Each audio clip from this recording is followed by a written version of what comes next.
আচার পছন্দ করে না এমন মানুষ কিন্তু খুব কমই আছে। আর আমরা যারা বাঙালি আমরা কিন্তু আচারটা একটু বেশিই পছন্দ করি। আসসালামু আলাইকুম ভিউয়ার্স, আমি আজকে আপনাদের সাথে শেয়ার করব আমের একটি দুর্দান্ত রেসিপি। আশা করছি আজকের এই রেসিপিটা আপনাদের অনেক ভালো লাগবে। এখানে প্রথমে আমি একটি আচারের মশলা তৈরি করে নিব। সেই জন্য এখানে আমি নিয়েছি 1 টেবিল চামচ পরিমাণ আস্ত 5 ফোড়ন, 1 টেবিল চামচ পরিমাণ গোটা সরিষা, 1 টেবিল চামচ পরিমাণ মৌরি, 1 টেবিল চামচ পরিমাণ ধনিয়া, 1 টেবিল চামচ পরিমাণ জিরা, 4-5টা এলাচ, 4-5 টুকরা দারচিনি, 6-7টা শুকনা মরিচ নিয়ে এই সবগুলি উপকরণে আমি হালকা জালে একটু টেলে নিব। যখন আপনি হালকা জালে এটাকে ভাজতে থাকবে তখন দেখবেন এটা একটু একটু করে ফুটতে উঠবে এবং এর গন্ধটা অনেক সুন্দর বের হবে।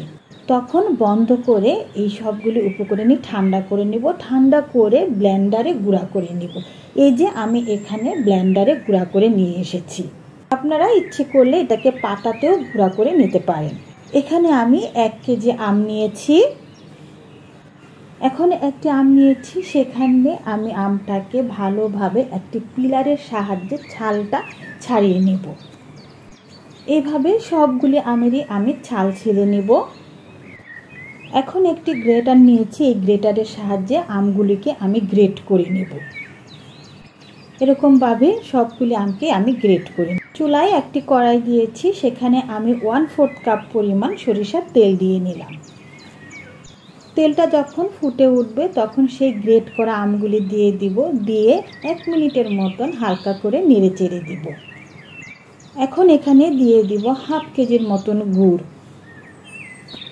এখন দিয়ে দিব 1 টেবিল চামচ পরিমাণ লবণ। আর দিয়ে দিব যে আচারের মশলাটা তৈরি করেছিলাম সেটা 4 টেবিল চামচ পরিমাণ। দিয়ে ভালোভাবে নেড়ে চেড়ে দিব। নাড়তে নাড়তে দেখা যাবে গুড়টা গলে যাবে।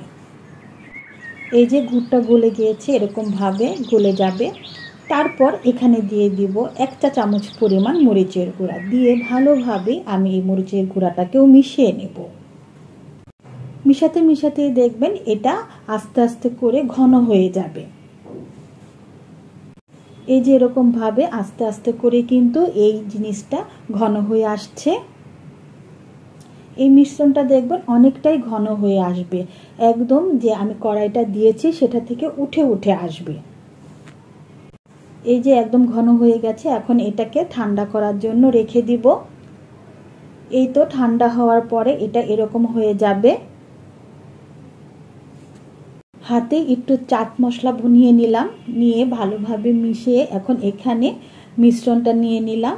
নিয়ে সুন্দর করে গোল আকৃতি করে একটি নাড়ুর শেপ তৈরি করে নিব। এইভাবে সবগুলিকে আমি নাড়ুর আকৃতি করে তৈরি করে নিব।